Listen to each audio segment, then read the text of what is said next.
a very good afternoon to everyone. So I'll be speaking on the implications of China's nation-building project in Tibet.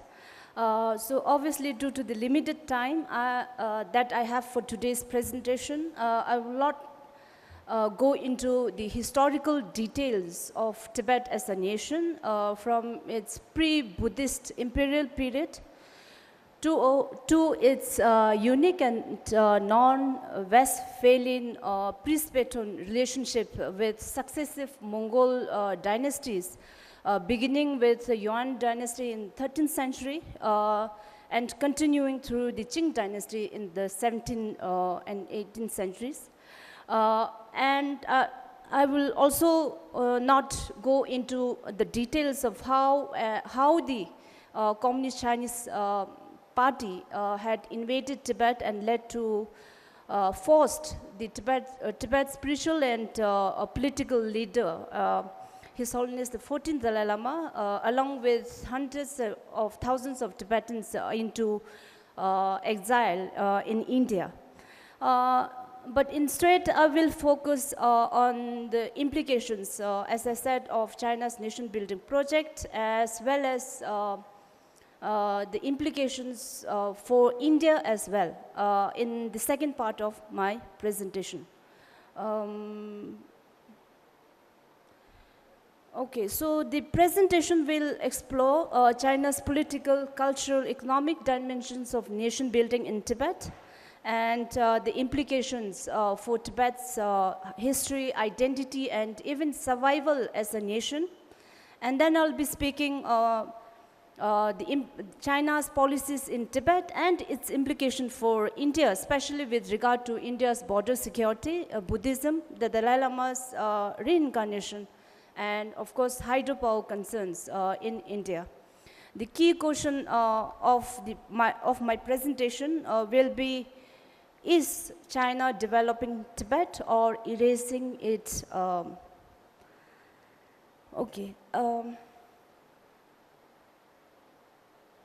So today, under China's occupation, Tibet remains under strict control, where the CCP tightly governs every aspect of Tibetan life.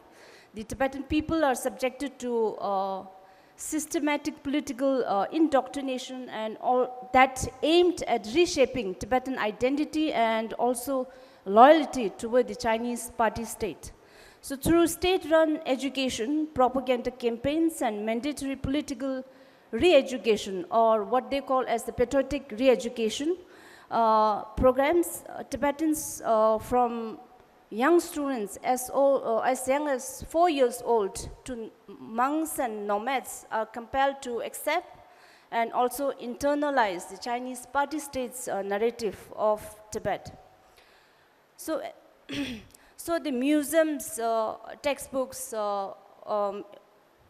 portray Tibet as part of China, and then there are residential schools built up for young Tibetans. Also their campaigns, various campaigns that are aimed to forge Chinese nationalism within the Tibetan populace in Tibet. And then, of course, the Chinese media narratives and also the control over Tibetan monastic institutions are immense. And so China had gone to the extent that they had changed the English name of Tibet to Xizang. Tibet refers to whole of Tibet, including the traditional Tibetan 3 provinces of traditional Tibet, including Uyghur, the central Tibet, Kham, eastern Tibet, and Amdo, northeastern Tibet. So China, with the change of name, China aims to remove the emotional and historical association that the name Tibet has, and then they make it sound like, by Xizang, they make it sound like a regular Chinese province.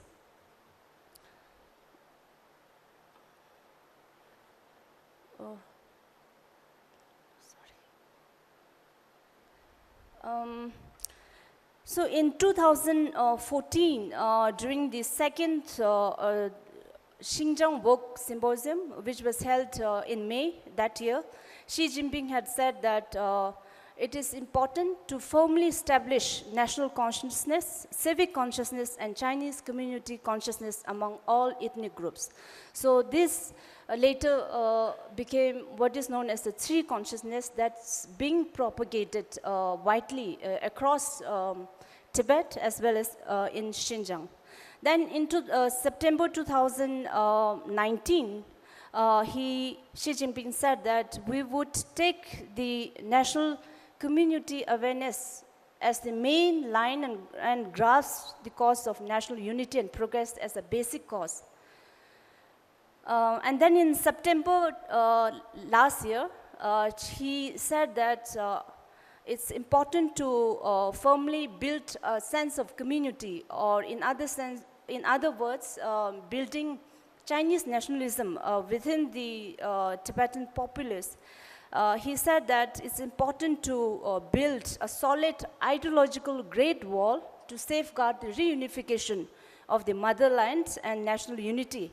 By doing that, he said, we will effectively resist the infiltration and subversion of various extremist and separatist ideas.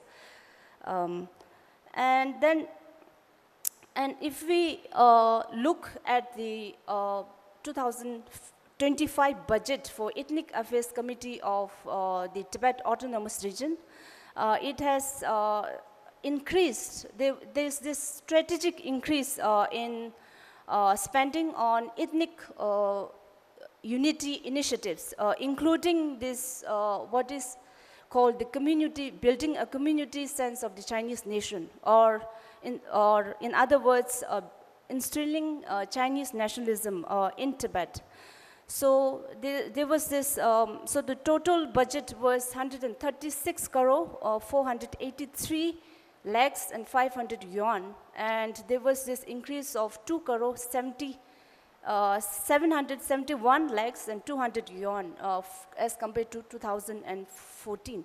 So a large part of this increase is being used for initiatives like building a communal sense of the Chinese nation in Tibet. And then, so I talked about these residential schools earlier, where young students, young Tibetan children, as young as 4 years old, are being admitted into these schools. And so far, there are more than 1 million Tibetan children being admitted into these schools, where they were being taught in Chinese, they were being indoctrinated with Chinese history, Chinese culture, and Chinese parties and its policies. So this is a coverage of the New York Times about these residential schools in Tibet. And then, and if we look at the syllabus of these schools, if you can see at the bottom, the grade syllabus of grade 1 students had said that there's this one lesson where they say, I am Chinese. So they are being taught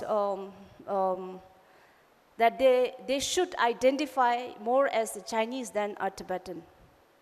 And then in terms of operationalizing surveillance within Tibet, since April 2012, China has, with the appointment of the Tenkon Kwa, a former soldier as the party secretary of the TAR, he had introduced this grid-based social management system, where urban areas are divided into small grids for easier control and management. And the catchphrase for this mode of social governance was called, and I quote, without gaps, without blind spots, without blanks. So the goal was to cover all areas and no space are to be left unmonitored. Then there is also geospatial mapping, where communities are again reshaped into geometric zones for surveillance, and then are being controlled by what is known as red armband patrols, Pungdam Makpo, we call in Tibetan. So they assist the local Chinese officials in monitoring residents, and then they also being often told to implement function experience style of governance even at the grassroots levels. And then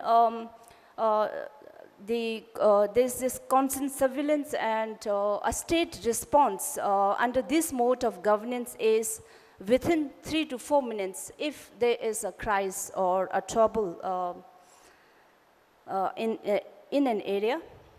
And then if you look at this picture, there's this Chinese police woman randomly checking a Tibetan girl's phone. So that's also there. And then another development that the Chinese are doing as part of controlling the Tibetans inside Tibet is this mass collection of DNA, this building of DNA database.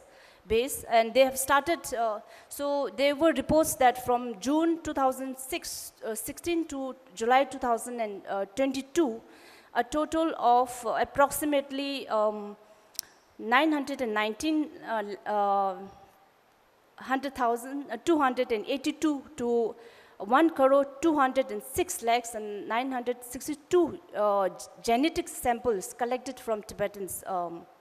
So if you can see the picture on the right, there's this, this is a picture of a meeting held by our county called Lhamo County, not very far from Lhasa, where the officials gathered to collect and discuss DNA sample collection. And the purpose of collecting genetic or DNA sample is to prevent and make it easier for the officials to crack down on illegal crimes, quote unquote, and then also to maintain social stability. And this is another picture of a monastery in Lhoka, where the DNA samples are being collected. Then there's this another picture of a school, kindergarten school in Lhamo County, again in not very far from Lhasa, in April 2022. And this is where the number of sources where DNA collection has been done by the police so far, and this is only of the Tibet Autonomous Region. And then in addition, China has also been building a cloud computing center in Lhasa, and they have apparently spent $2 billion USD, and the construction started in 2017. And the first phase of this cloud computing center became operational in 2021, and they plan to complete the entire center by 2026. So, so this cloud computing center could also use to collect data from South Asian countries like Nepal, Pakistan, and Bangladesh, and even within the Tibetan diaspora community in India.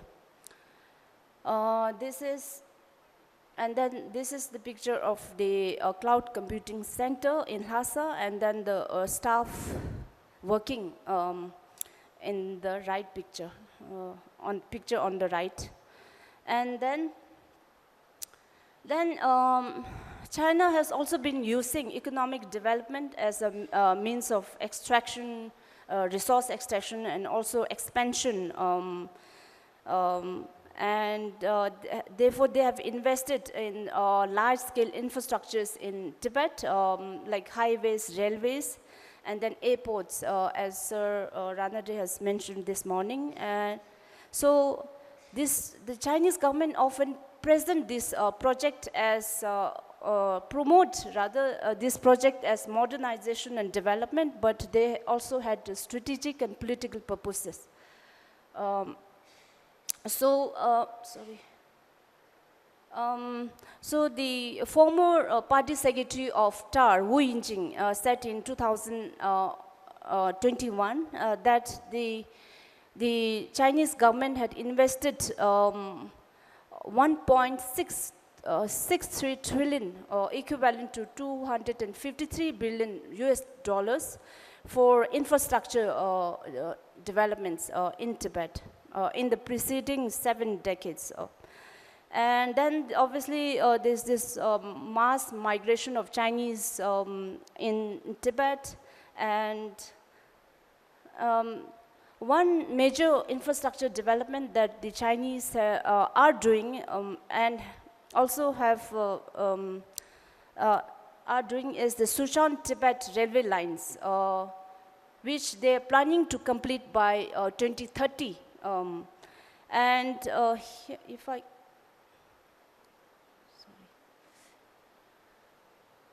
sorry.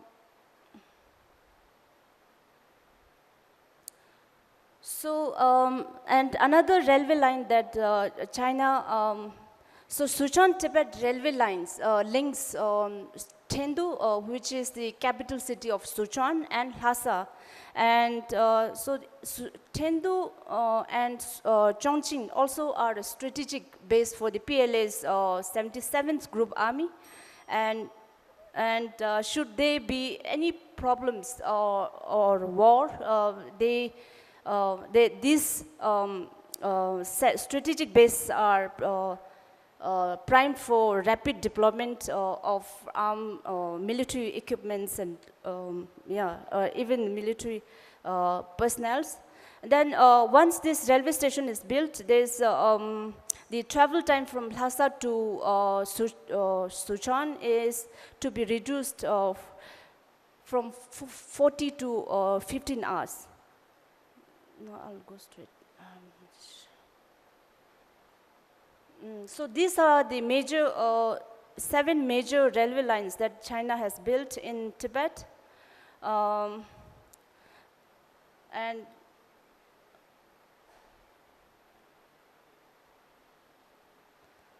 And Sichuan-Tibet railway line, as I said, is to be completed by 2030, and they're also planning to build this railway line up to Ninti and Nepal. And then there's this.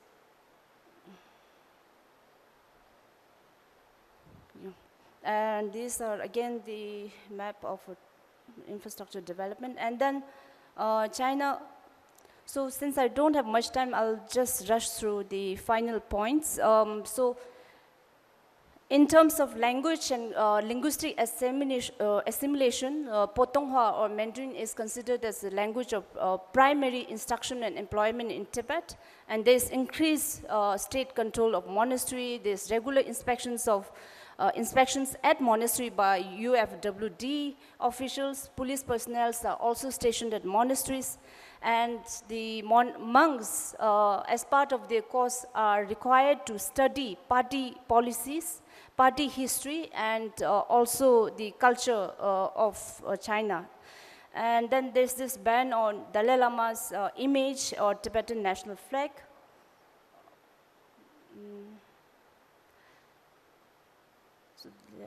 So finally, I'll be focusing on the India, China, and Tibet relations and how it could, and how the issue of reincarnation could also have implications for India. So until the Chinese occupation in 1950, there's no direct and continuous interaction between China and India. However, and as such, there is no delineated or demarcated borders between India and China. And Tibet was a buffer state until Chinese invasion.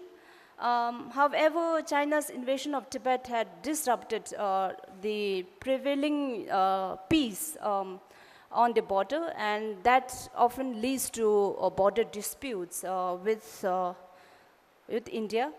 And then the other issue that can have, so this is,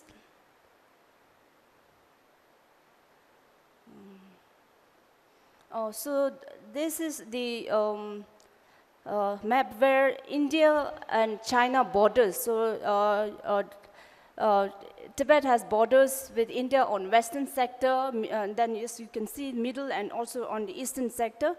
I'll be quick, sir.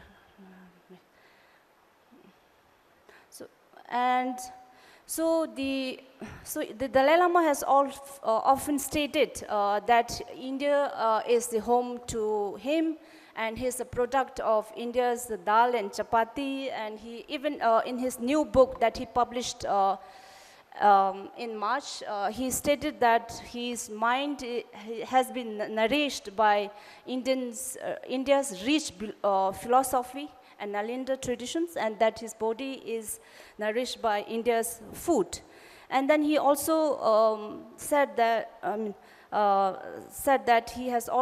he always carried the message of India's rich traditions whenever he traveled across the world. And however, there's this increasing control or Sinicization of Tibetan Buddhism by the Chinese authorities, and they're trying to by doing that, they're trying to shift the religious soft power from India to China. And as such, they are building, more so recently, building on the Buddhist diplomacy. And that, if you remember last year, the TAR party secretary, for instance, Bon Chung-tin, had visited Mongolia. And then they, and also China is investing a lot of money in Buddhist heritage sites in Nepal, for instance. And then border infrastructure is something that China is developing and should be of great concern to India. So in 2017, Xi Jinping had, during the 19th Party Congress, Xi Jinping had responded to a letter sent by a family living in Yume village in Hunsi County of Lhoka. So Lhoka is not very far from Arunachal. And what caught the attention of Xi Jinping by this letter was not out of concern for the family, for being there as a single family for many centuries, but rather it was because the family had written that they are safeguarding the village, that is Yume village, from India's occupation. So Xi Jinping wrote back to the family and commended them and said, without, as you can see, without peace in the territory, there will be no peace for millions of families, and we will safeguard every blade of grass and tree on the motherland's border wall. So this pretty much sums up the importance that China gives to Tibet's borders with India. And then hydropower and water security is another issue that directly concerns India, but since I don't have time, I won't go much into details. So in my conclusion, I would say that China's policy in Tibet is not merely a development in nature, but a deliberated and systematic strategy of assimilation and an attempt to erase Tibet's distinct history, culture, and identity. So they employ different measures to reshape Tibetan identity, as I said in my presentation earlier, and they're also trying to, they're controlling the knowledge production and narrative of Tibet and its history, and they have changed the name of Tibet, English name of Tibet, to Xizang, for instance.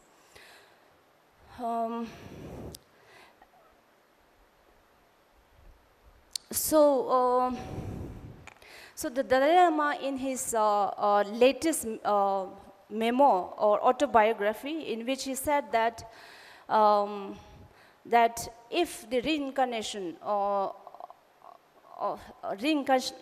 continues, then the 15th Dalai Lama will be born in a free world. And he also, so the reincarnation of the Dalai Lama holds as everybody knows, holds great relevance for India, as India is often called the land of Buddhism or land of Buddha or Gyara Phakpe Yu by Tibetans. And as Sir had said in the morning, the Tibetan Buddhism has great followers in the Himalayan belt of India.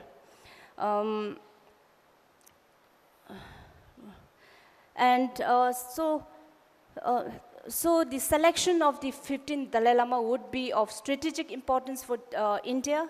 And in my opinion, I think it's important that India also kind of engage with the Tibetan diaspora community in India, as well as the religious heads of the major sects in India, so that that can, sort of counter China's effort to centralize the Buddhist center within China. So with this, I would conclude my presentation. Thank you so much.